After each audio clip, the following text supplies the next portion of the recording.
has ByteDance spied on American citizens? I don't think the spying is the right way to describe it. Mr. Chu, you have publicly stated that the non-public information of TikTok users in the United States is being transferred to an Oracle-based cloud infrastructure because of safety concerns. Will that be completed by the end of this week, by the end of this month? What's the outline for dealing with that data that you've already amassed? All new data is already stored by default in this Oracle cloud infrastructure with the No, I'm talking about the data that you've already amassed. We are in the process of deleting. What timeline will that data be able to be stored? I believe we'll be able to get it done this year. To be clear, until that data transfer happens, user data remains accessible to the Chinese Communist Party. On March 1st of this year, the committee asked you when you plan to delete non-public historical U.S. user data. Are you aware of this? Congressman, I disagree with this assessment that the Chinese government can get access to the data. This is a private company. This is what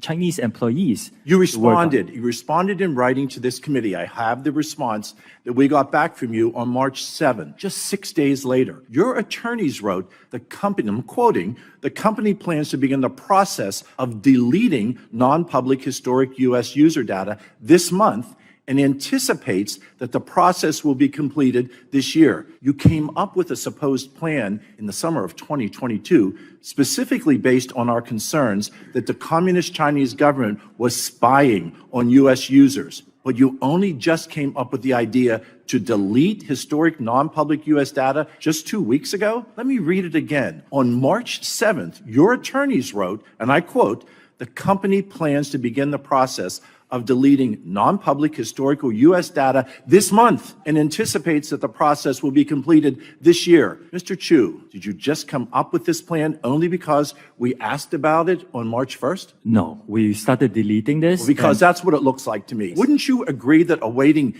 even minutes for this personal privacy protection is absolutely wrong and it is not in the best interest of your users? Based on what we've heard today, it's clear to me that TikTok as a company cannot be trusted. I still contend that TikTok is the spy in Americans' pockets. I want to acknowledge that TikTok does have the ability to make those changes, but unfortunately, we have not heard that from you today. We have not heard a commitment to be able to protect the personal privacy that Americans expect and that Americans deserve.